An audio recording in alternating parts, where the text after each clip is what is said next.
La, la. ¿Qué haces? Preparo el desayuno. No vamos a comer comida chatarra todo el día. Huele bien, ¿no? Ay, ahora vas a comer bien. Espero que no hayas olvidado lo bien que cocino. Aunque el refrigerador está vacío. Apenas pude usar un par de ingredientes para hacer el estofado. ¿Me das algo de dinero?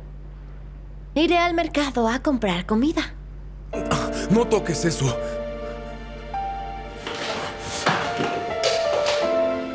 Lo diré solo una vez, por favor.